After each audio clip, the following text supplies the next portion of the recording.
নমস্কার, আইএন নিউজে আপনাদের সকলকে স্বাগত। ইতিমধ্যে যে খবর পাওয়া যাচ্ছে যে ভবানীপুর এলাকা অর্থাৎ মমতা ব্যানার্জির এলাকায় বিজেপি নতুন পার্টি অফিস খুলতে চলেছে এবং পাশাপাশি 1 মে সেই পার্টি অফিসের উদ্বোধন করবেন রাজ্যের বিরোধী দলনেতা শুভেন্দু অধিকারী সহ বিজেপির আরও অনেক নেতারা। তো এই বিষয়ে আজ কথা বলে নেব তৃণমূলের আইটি সেলের সেক্রেটারি উপাসনা চৌধুরীর সাথে। দেখো, এই বিষয়ে যে বিষয়টা নিয়ে তুমি প্রশ্নটা করলে সেই বিষয়ে আমাদের আলাদা করে হয়তো কিছু বলার নেই। কারণ কেন বলার নেই? কেন, যখন সর্বপ্রথম একটা কথা আসছে, যখন আমরা ঠাকুর মন্দিরে যাই তখন তোমরা সেখানে দেখো সৎ লোকরা যায়, অসৎ লোকরা যায়, সবাই তো সেখানে স্থান পায়। ভবানীপুর নিয়ে এত কেন প্রশ্ন উঠছে?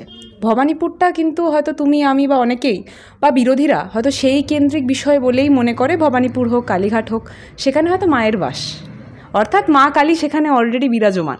তো মা কালীর মন্দিরে যখন আমরা সব ধরনের মানুষরাই সেখানে উপস্থিত হয়, সমানভাবে ভবানীপুরে সব মনোভাবাপন্ন লোকজনরা তাদের পার্টি অফিস খুলবে, এটা তো স্বাভাবিক হওয়াই উচিত বলে আমি মনে করি ব্যক্তিগতভাবে।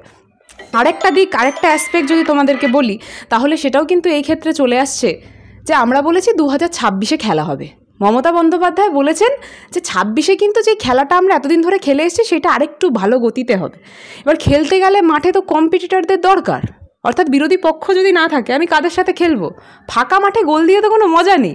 তাই জন্য ভবানীপুরে যখন তারা একটা পার্টি অফিস গড়ে তুলছে, সেটার জন্য আমাদের দিক থেকে আমরা চাইবো যে না, এইভাবে তারা এক ধাপ করে এগিয়ে একটা পার্টি অফিস গড়ে তুলুক। কারণ ওদের বঙ্গ বিজেপির যা অবস্থা হয়ে রয়েছে, সেখানে ওদের কোনো বিরোধী মুখ নেই, ওদের কোনো স্পষ্ট বিরোধী নেতা যিনি নিজেকে দাবি করে উনি আদৌ কতটা উপস্থিত থাকে সেটা একটা বড় দেখার বিষয়। তো সেই কেন্দ্রিক বিষয় ওরা যদি একটা পার্টি অফিস গড়ে তুলে একটা নেতাকে দিয়ে সেই ফিতেটা কাটাতে পারে, আমরা মনে করব যে আমরা অন্তত খেলার একটা লোক পাবো। তো সেই কেন্দ্রিক বিষয় খেলা ওই একটু লড়ে জিতলে আমার মনে হয় মজাটা একটু বেশি হয়, তাই তো? তো সেই কেন্দ্রিক বিষয় আমরা চাইছি খেলতে। তো ওরা যখন ঠিক করেছে, ওরা যখন বলছে যে পার্টি অফিস খোলা হবে, আমরাও বলছি চলো ঠিক আছে, খেলা হবে। যেখানে বিজেপি পার্টি অফিস খুলবে সেই এলাকায় আগের নির্বাচনে বিজেপি তৃণমূলের থেকে বেশি ভোট পেয়েছে, এটা তো অস্বীকার করার নয়, তো তথ্য তাই বলছে। তো এই বিষয়ে কি বলবেন? আমি আবারও বলতে চাইছি যে সব জায়গায় যে তৃণমূল বিশাল সংখ্যক একটা ভোট পাবে বা বিজেপি বিশাল সংখ্যক, এটা ভোট কেন্দ্রিক বিষয় নয়। আসল বিষয়টা এখানে দাঁড়িয়েছে যে গোটা রাজ্যতে যেই কেন্দ্রিক ভোটে তৃণমূল কংগ্রেস জয়যুক্ত হয়েছে, ভোটটা লাভ করেছে, সেটা কিন্তু একটা দেখার বিষয়।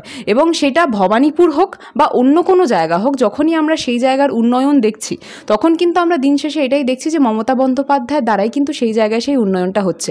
তার পাশাপাশি ভবানীপুরেও কিন্তু এরকম একটা বিশাল সংখ্যক লোকজন রয়েছে যারা কিন্তু মমতা বন্দ্যোপাধ্যায়ের প্রকল্পর দ্বারা উপকৃত, এবং এই জিনিসটা অস্বীকার করার কোনো জায়গা নেই। কারণ ভবানীপুরও কিন্তু অর্থাৎ আমাদের বাংলারই একটা জায়গা, একটা কেন্দ্র। এবং ভবানীপুর যে জায়গার কথা তুমি বলছো, সেই ভবানীপুর কিন্তু মমতা বন্দ্যোপাধ্যায়ের জায়গা বলেও পরিচিত, তাই তো? তো সেই মমতা বন্দ্যোপাধ্যায়ের জায়গাতে কি কেন্দ্রিক উন্নয়ন হয়েছে সেটা আমি না হয় আলাদা করে নাই বললাম, সেখানের মানুষরা কত সংখ্যক ভোট দিয়ে সেখানের যিনি নির্বাচনে দাঁড়ান বরাবরই, তাদেরকে কত সংখ্যক ভোট দিয়ে তৃণমূল কংগ্রেসকে জয়যুক্ত করেছে সেটাও আলাদা করে বলার সত্যি কোনো প্রয়োজন বোধ পড়ে না। এবার তুমি যদি বলো ওই একটা স্পেসিফিক ওয়ার্ড, সবাই কিছু জায়গায় হয়তো মানুষ কেন্দ্রিক দেখেও ভোটটা দেয়, কিন্তু ওভারঅল যখন ভোটটা হচ্ছে তখন কিন্তু আমরা মানুষটার পাশাপাশি দেখি কত কেন্দ্রিক কাজটা হয়ে উঠছে। এবং যখন ভবানীপুরের মানুষও যদি হয় ওই পার্টিকুলার এরিয়া ছাড়া, যদি আমি একটু বড় অ্যাসপেক্টে দেখি, তাহলে তুমি জানবে এবং তোমার চ্যানেলের প্রত্যেকটা দর্শকও জানবে যে কী কেন্দ্রিকভাবে মমতা বন্দ্যোপাধ্যায় ভোট পেয়েছে এবং সবুজ আবির কীভাবে সেখানে খেলা হয়েছে, এবং কত সুন্দরভাবেই সেই ভবানীপুরের গোটা অঞ্চলে কিন্তু তৃণমূল কংগ্রেসের পতাকায় ভরে উঠেছে। তো সেখানে আলাদা করে বিজেপি যদি একটা বাড়ি নিজের বানানোর চেষ্টা করে, আমরা সেটা নিয়ে কনসার্ন নই। আমি তো আবারও বলছি, যদি আমার মাঠে কম্পিটিটরই না থাকে তাহলে কাদের সাথে খেলবো? সেখানে তো মজাই থাকবে না। 2026-এ আমরা বাস্তবে চাই যে অন্তত দুটো মানুষ ব্যাটটা নিয়ে নামুক, তাহলে তো তাদেরকে বোল্ড করতে মজাটা লাগবে, তাই না?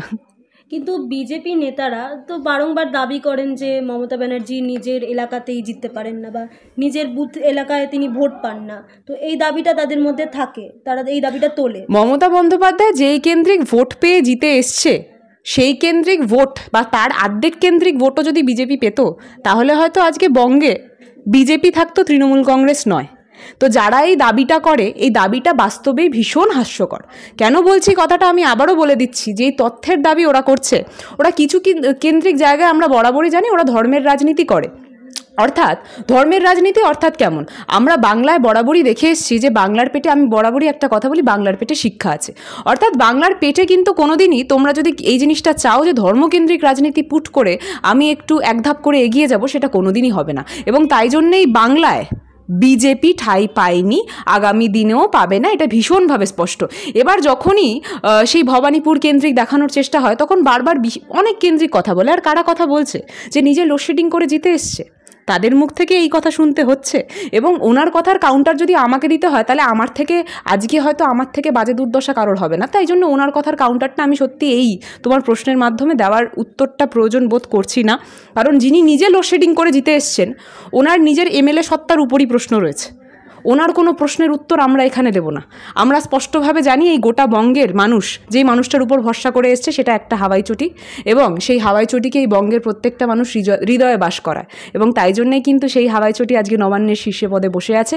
এবং আমাদের প্রত্যেকটা মানুষ, মেয়ে থেকে শুরু করে ছেলেরা, যেই মানুষটাকে সত্যি নিজের হয়তো ছাত্রপাতি, আমি ছাত্রপাতি কথাটা ভীষণভাবে বলা পছন্দ করি। ছাত্রপাতি অর্থাৎ ছাতা, দ্য প্রোটেক্টর। মমতা বন্দ্যোপাধ্যায় কিন্তু এখানে ছাত্রপাতি, এই বাংলার ছাত্রপাতি। দিল্লি গেল বিরোধী দলনেতা শুভেন্দু অধিকারী। না, ওনার তো দিল্লি যাওয়া কাজ, ওনার তো উনি অ্যাকচুয়ালি ডেলি প্যাসেঞ্জারি করছেন, দিল্লি থেকে বাংলা, বাংলা থেকে দিল্লি, এইটা ওনাদের ডেলি প্যাসেঞ্জারির কাজ। তো সেইখানে দাঁড়িয়ে কিছু একটা তো কাজ করুক, তাই না? মানে উনি একটা লোডশেডিং করে এমএলএর পদটা নিয়ে বসে আছেন, নিজেকে বিরোধী দলনেতা বলছেন। এবার বিরোধী দলনেতা যদি অন্তত কাজটুকু করছি সেইটুকুনি দেখাতে না পারে, তাহলে বাকি লোকজন বিরোধী দলনেতা হিসেবে মানবে না। তো তাই জন্য এটা দেখানোর জন্য যে একটা প্রতি মাসে আমার শিডিউল অনুসারে করা আছে, দিল্লির টিকিট কাটা আছে, যাই ভাই ট্রেনটা ধরে চলে যাই, কারণ দেখাতে হবে আমার আশেপাশের লোকজনকে যে না, আমি কাজটা করছি। ঠিক এইভাবেই হচ্ছে। এই বিষয়ে আলাদা করে কথা বলা মানে ওনাকে আলাদা করে ইম্পর্টেন্স দেওয়া।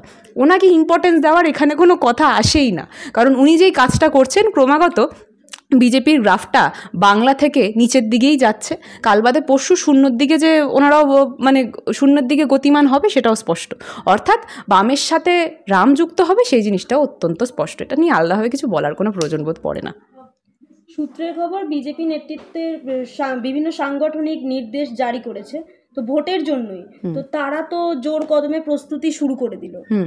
তা ওরা তো সারা বছর পরীক্ষায় মানে পড়াশোনা করেনি, তাই জন্য এখন প্রস্তুতি শুরু করতে হচ্ছে।